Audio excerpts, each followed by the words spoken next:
Moshe Rabbeinu comes from Midian. He's told to come and be the Goel. And he presents his credentials to this Canaan, and it says, Vayamenom. They believed that he was the Goel. Immediately, the Midrash tells us that there's a work stoppage. And because of this work stoppage, how did Paro react? He said, if that's the case, the straw subsidy, which we provided to make the bricks, we're not going to provide it any longer, and we demand the same quota of bricks that each person has to produce. So they came to complain. They said, we're not going to be able to survive it. So they said, you must provide the same quota, and you must gather your own straw. If not, you're going to be beaten.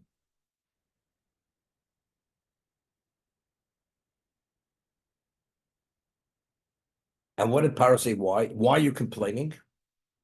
Because nirpimatem. Because you're lazy. If you have too much time to think, that's why you're coming up with these new basis for complaint. But if you're going to be preoccupied, understanding that your survival is dependent upon this, you're not going to have time to think, and you're going to follow my dictate. You're going to provide, and no, it's not going to be any complaints. Okay? So here they're making the bricks with this much more difficult situation. And Hashem says to Moshe, I want you to go tell the Jewish people, Klal Yisrael, the 4 expressions of redemption. Hitzalti, v'galti, v'otzeisi, v'lakachti, 4 expressions of redemption. How did the Jews react to this? Moshe because they did not listen to Moshe. They didn't have the capacity to listen to Moshe because Kotzer Ruach, they were short-winded and avodah kosher. The overwhelming, back-breaking work. They had to provide the quotas. Otherwise, they'd be beaten.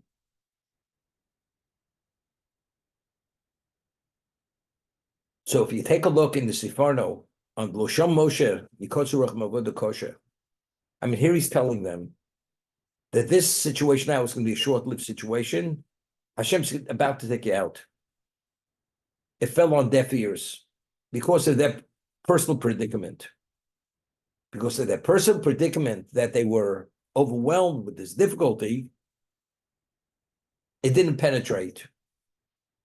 They couldn't internalize it. So the Sefarno says, if you take a look, it's worthwhile to look at the Sefarno.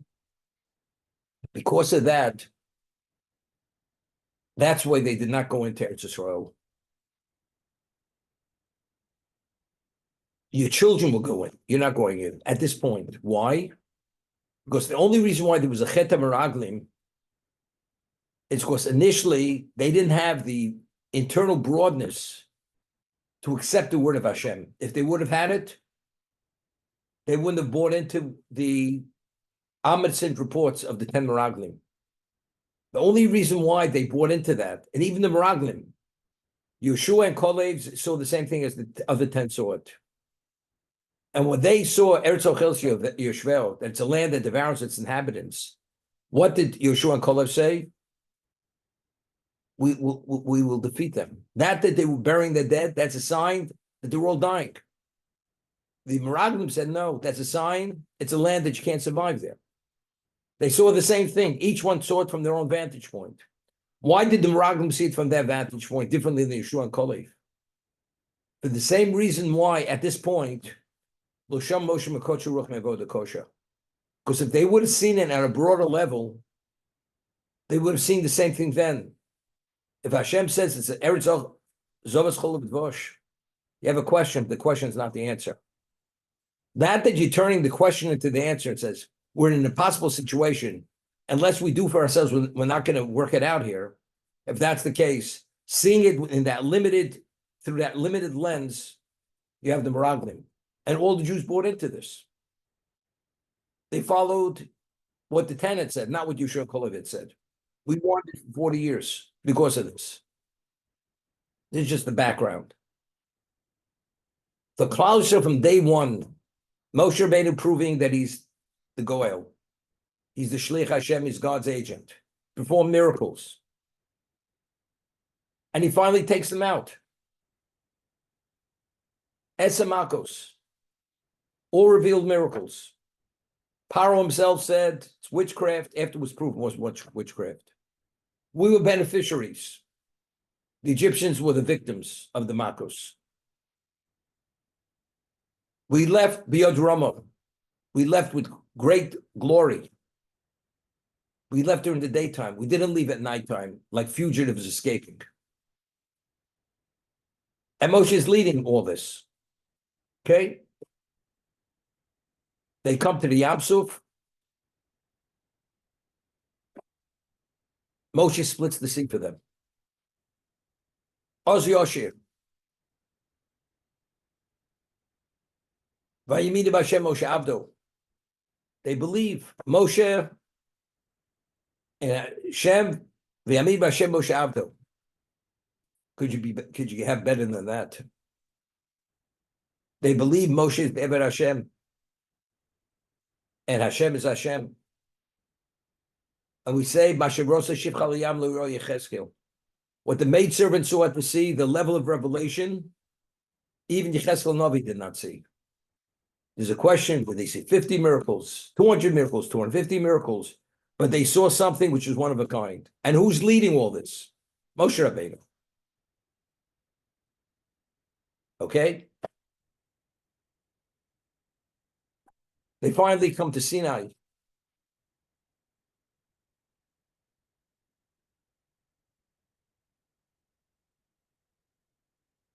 Moshe Rabbeinu was delayed a short period of time. They're involved with a golden calf. Chet Egel. Moshe comes down. He breaks the Luchos Rishonos, the first set of tablets. Now he has to what? He has to go supplicate Hashem for Rachmim, because Hashem says, I will destroy them. Finally, after on the 120th day, comes down with a second set of Luchos. On Yom Kippur, the 10th of Tishrei, it's Yom HaKippurim.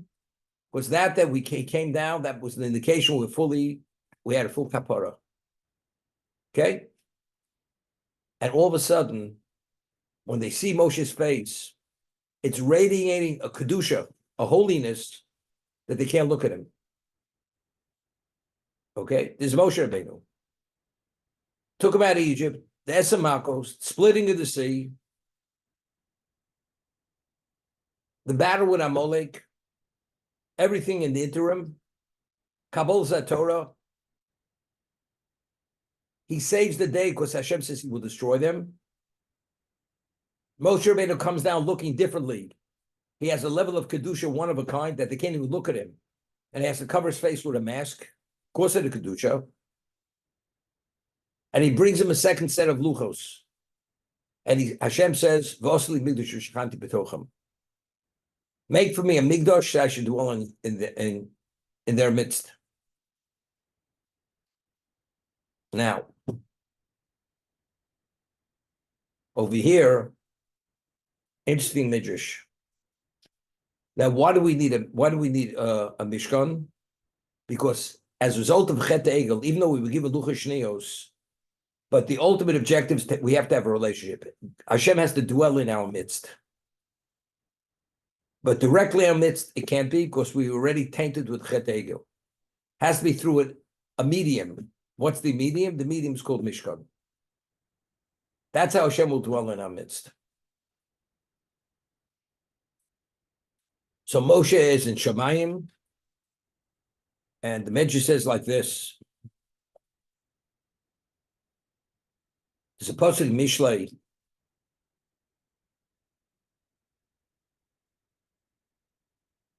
Umotzachein v'seichel b'einei Elokim v'adam. He found chen and seichel, tov, in the eyes of Hashem, the eyes of man. Mauchein, what's the chain?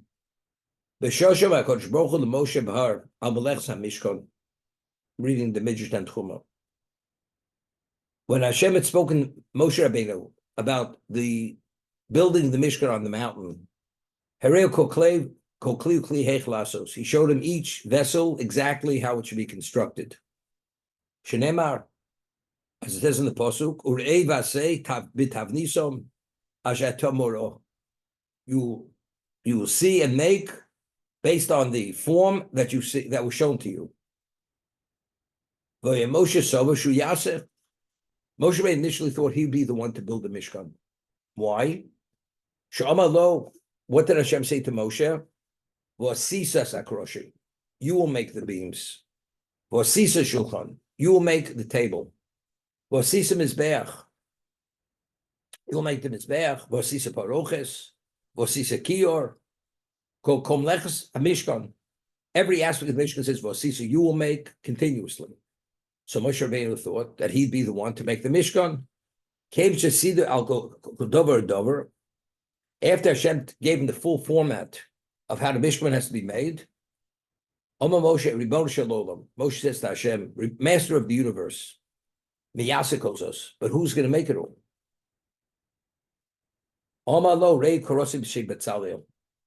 He says, you should know Betzalel is going to be to oversee it. Not you, Betzalel. And there's an obvious question. If Betzalel is going to be the one to make it, to oversee it, what did Hashem initially say for Asisa? You shall make A, B, C through Z. So evidently, then he says, no, Betzalel. So how do you reconcile with Vasisa? Right? That we'll discuss in a moment. Kishiyorad Moshe, Amalem li Yisrael. When Moshe comes down, Kach Omolo HaKadosh Baruch Hu lasus lo Mishkan kroshim mizbeach v'shulchan. We must make a Mishkan comprised of beams, a mizbeach and a shulchan. Amru lo, so Claudio said to Moshe Rabbeinu, listen to this. And who's going to be in charge of making all this? Let me ask you a question. If you have a person who write a $100 billion check, he says, I'm going to write a check for $100 billion, and you say, are you going to ask where are you going to get the money from? You don't ask that kind of question. Hashem says, we're going to build the Mishkan, he says, and who's going to oversee it? What's the basis for the question? We'll see in a moment what the basis for the question was. Betzalel, my great nephew is going to make it. Betzalel was the grandson of Miriam. Moshe. Immediately when he said Betzalel, there were murmurings.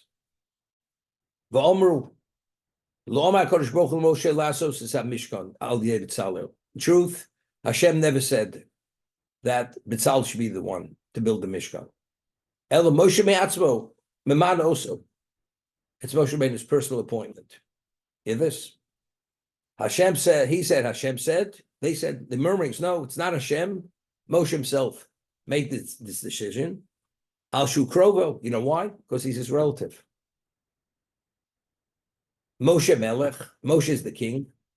Aaron Ochiv Kohen Gadol. Aaron, his brother, is the high priest. Bon of Skone Kono. His children are the assistant Kohanim, high priests. Elazar the Sia Levi. Elazar is the prince of the Shevet Levi. They cost no see Oron. The children, of course, they carry the Oron. They didn't go on the wagons. There's a Shalit Amalasa Mishkan. Now his great nephew was going to oversee the Mishkan.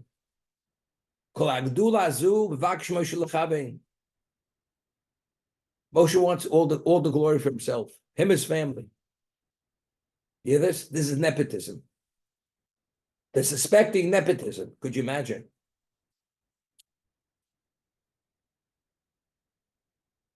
Moshe says to them, Ani lo asisi klumi dati. I've never done anything based on my own decision.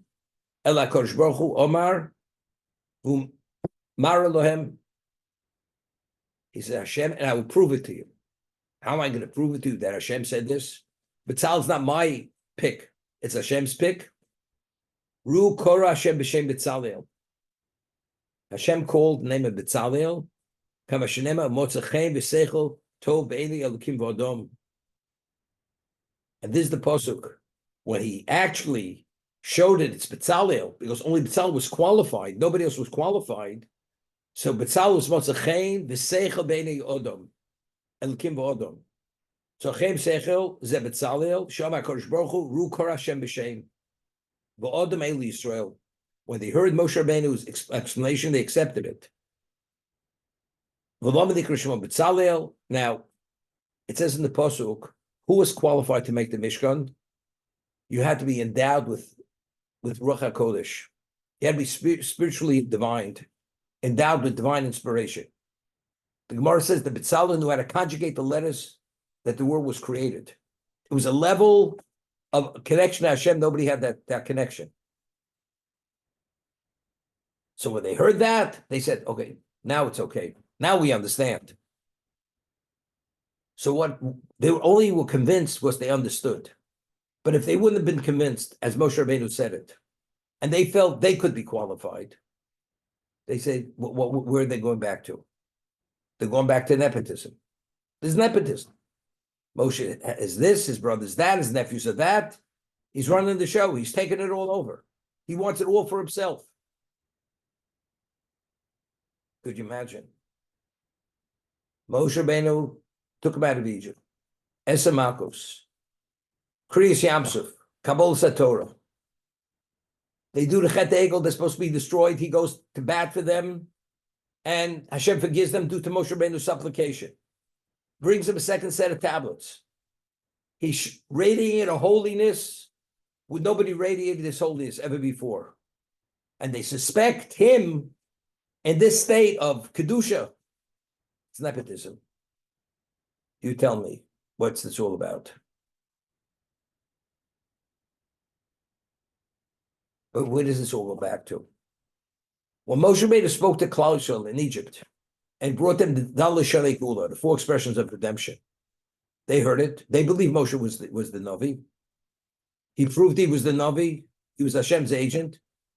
But they didn't have the capacity to be able to really, as they say, to wrap their heads around it. They couldn't internalize it. If they would have internalized it, they would have appreciated who Moshe Rabbeinu was. It's never a consideration. Could you, chas v'shalom, ever suspect the Chafetz Chaim to have an illicit affair? Is it possible to think such a thing if you knew what a Chafetz Chaim was? It's not possible. Impossible. So to suspect Moshe Rabbeinu, he's Onavi Kol Adam. He's the most humble man who ever walked the face of the earth. There's not a trace of self-interest, but yet it's nepotism. He wants to show for all for himself. His brother, his nephews, his great-nephew. Evidently, it's clear. There was a blockage. You can only absorb so much, but to be fully absorbed in them, to be able to grasp on who Moshe Rabbeinu was, they didn't. They didn't. And therefore, when it came to the spies, Moshe Rabbeinu says, they come back with reports which seem to be contradictory to what Moshe said. To a degree.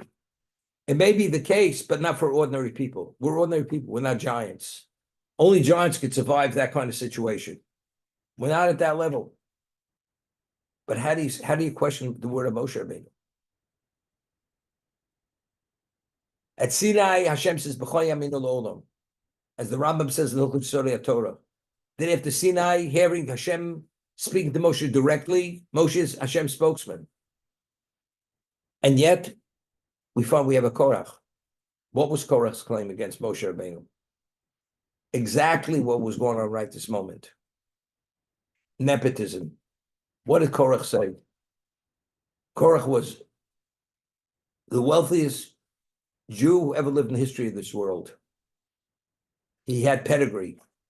He was a cousin of Moshe Rabbeinu. He had chokhmah.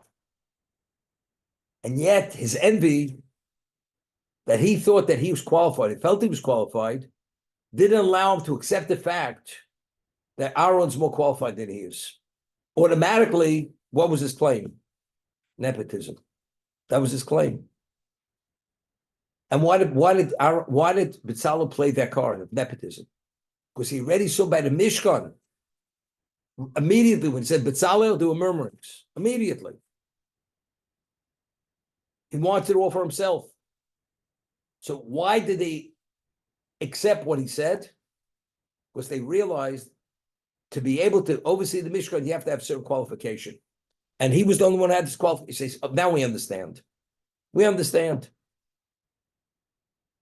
You know, there's a certain opening at MIT to teach astrophysics. And Joe Scheinman wants the job. And he had a friend who got the job. He didn't. He said, what's your credentials? Graduate of Brooklyn College, CPA, this and that. They said, you know something, you may be a good accountant, but you're not fit to teach astrophysics. Oh, now I understand, because I can't even figure out the formula, what it says. So why are you put in your place? Because I understand I'm not there. But if I believe I could be there, I want to be there. I mean, it's not enough. Moshe Rabbeinu should say to them, you're not meant to be there because it was not yours. Hashem says it's this person, not you. That wasn't sufficient. They had to understand on their own accord that they were not qualified to be there. They were not qualified to oversee the Mishkan. Only Bezalel was Bezalel Kale. Only because he had that divine inspiration did he have the ability to build it. They didn't. But if, let's say, something else should present itself, where they feel that they are qualified, it rears its head again. The same problem resurfaces. Moshe Rabbeinu, nepotism. We're sorry for suspecting you. But now we can suspect you again. That you laid to rest, but what about this? And that's what happened with Korach.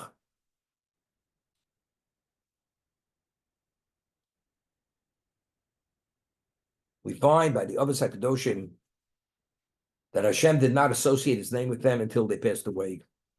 Avram was only Elokei Avram after Avram passed away. Yaakov was only Elokei Yaakov only after Yaakov passed away. Yitzchak, because he was blind and he was confined to the house, Hashem associated his name with Yitzchak even in his lifetime. Why? Because Rashi cites Chazal, because it says,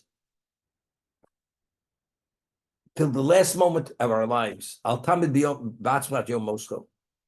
Until the last moment of our existence, our last breath, we have Bechira. You have free choice. So Chas v'Sholom, Hashem associates his name with the person, and the last moment he chooses to go in another direction. Therefore, Hashem doesn't want to associate his name with a person until he's no longer alive. When he's no longer in a position to make choices. Could you imagine? The Avos HaKadoshim, they could be in a position where the last moment they may change their perspective, their belief. How's it possible? How's it possible? It's a good question. How's it possible? Like I said, would you ever suspect the Chofetz Chaim? Evidently, Hashem would not associate his name either, as long as he's alive, for the same reason. Atam ba'atzmacha ad yom moska. You can't trust yourself till you're no longer alive. When you're no longer in a position to exercise free will, bechira.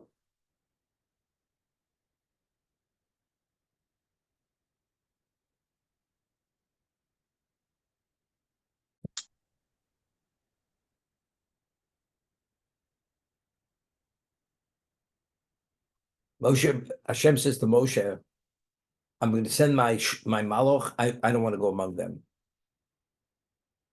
So he supplicates. Hashem says, no, you should be the one. Ki soleach oto. So over there, you take a look at Sefer, he says something interesting. When you sin in the presence of a malach, you sin in the presence of Hashem. Where is it considered a greater degree of rebellion? Where? In the presence of Hashem. Hashem said, Yimetz Haribeh this way. A malach is an underling compared to Hashem. So it's not defiance. But in the presence of the king, that's the most exaggerated level of defiance. So Moshe Rabbeinu says, it's true, but a malach doesn't have the ability to forgive, and he will destroy. You, even though the defiance is considered unforgivable, but you have the ability to forgive. Eventually, he referred to us Am Kshei Oref. We're hardened, stiff-necked people. And what Hashem says, therefore I will destroy them. What does that mean? Because they're always going back this way. A person who could recognize his shortcomings, he makes amends and corrects it. A person stiff-necked, you're stubborn, you're always going back to that same characteristic. It's the way I see it. It's the way I know it. Therefore, Hashem says, I'll destroy them, because it's only going to be a temporary situation. Even if they do tshuva, it's temporary. Because if that is the characteristic, they're going back. Because of that stiff-neckedness, it's the way we see it, I see it. It's not the way you want us to see it. It's always a problem. Moshe Rabbeinu says it doesn't make a difference. If you grade us even on a bell curve, we're angels compared to the rest of the world. And even not on the bell curve. The Jew, when does tshuva, the tshuva is the tshuva. It's only side issues interfere, which weakens, which undermines that tshuva.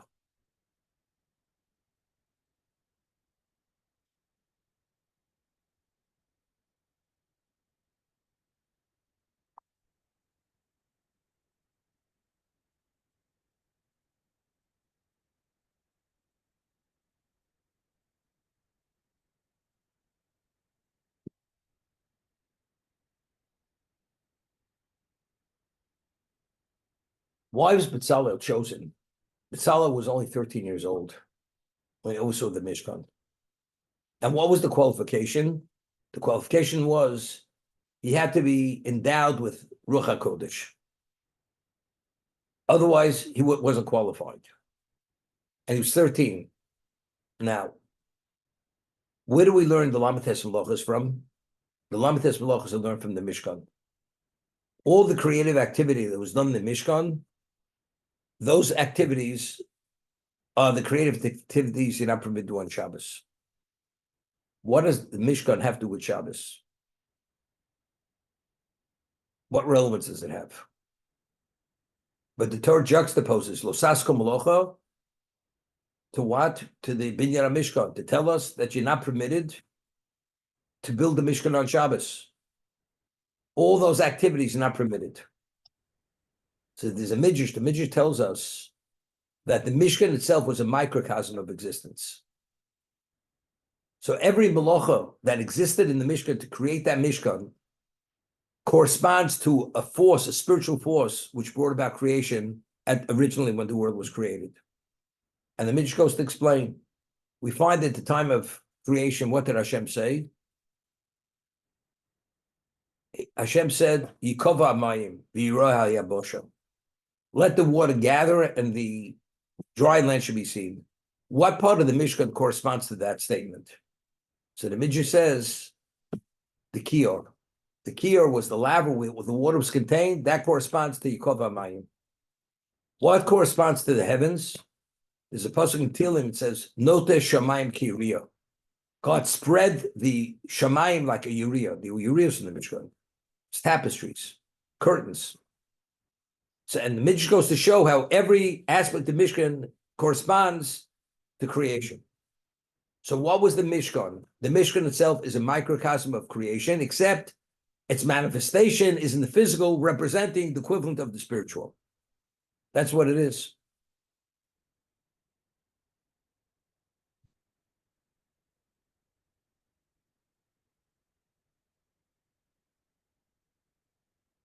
Now, you have this physical edifice. We find that Moshe Rabbeinu had difficulty making the menorah. What's the difficulty? He had a blueprint, which he was shown on the mountain. If you take a look what the menorah looked like, it doesn't seem that difficult. It's not that intricate. But Moshe Rabbeinu was this Kashem Maisa menorah. He wasn't able to put it together. Why? So what Hashem said, take the block of gold, put it in the fire, and out came a menorah. What was the difficulty? The Gemara says in Kedushin, what did Bezalel know? He knew how to conjugate the letters of the Aleph Beis, which brought about creation. Meaning, we're not talking about just a physical edifice, the Mishkan. Every component of the Mishkan had to be infused with a kavanah, with a special intent, which corresponds to the energy that brought about that part of existence. So the menorah, which represents Torah Sheba'al Peh, was beyond anybody's capacity. What they had to infuse into that so-called candelabra, the menorah Hazov, nobody had the capacity to actually infuse in it something which is infinite. Therefore, the only one who was able to do that was Hashem himself. Therefore, Hashem says to Bezalel, to Moshe, take the block of gold, just put it in the fire. And out came a menorah. So who made the menorah? We're not doing the physical form of it. Who inculcated in the menorah that it should function in the capacity to activate forces to give us elucidation, illumination of Torah Sheba'al Peh. That was the menorah. And Hashem infused the menorah that when you kindle it, it activates those forces to give us that level of understanding, of clarity.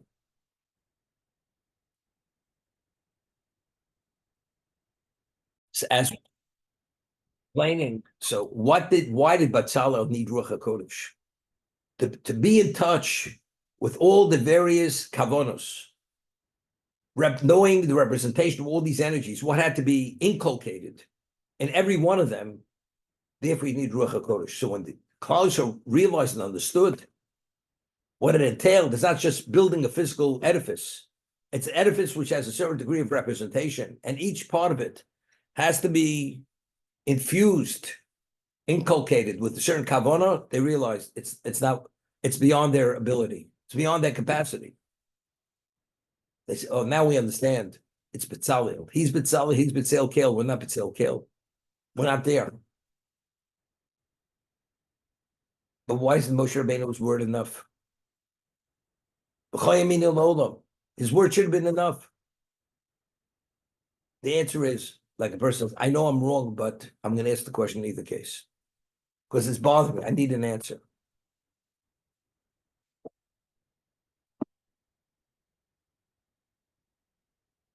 You always say, person keeps kashrus, keeps dietary laws.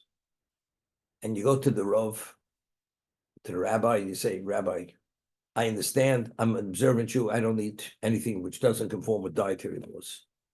But could you explain me today, with all our new modern technology, where it's not a question of disease, could you explain to why we must keep kosher? And people ask these questions. Explain it. So I would say to that person, if he'd asked me this question, I'd say, by the way, do you understand the theory of relativity? Einstein's theory? Person says no. I said, why not? And if they explain to you, do you think you have the capacity to understand it? No. I don't have the mind of a physicist, especially Einstein's mind. So you say to the person, you don't understand Einstein's mind, who's only a mortal human being, which is intelligence has great limitation. Hashem, God's intelligence, which is infinite, his intelligence, you do want to understand. Einstein, you don't understand. But you understand what are the inner workings of kashrus, dietary laws. What do they function? It's beyond your capacity. It's something which can't be explained. You take it because that's where it is, because God said, if you understand God, and God's not interested in pulling wool over anybody's eyes. We pull wool over our own eyes to delude ourselves, to believe it's something other than it is.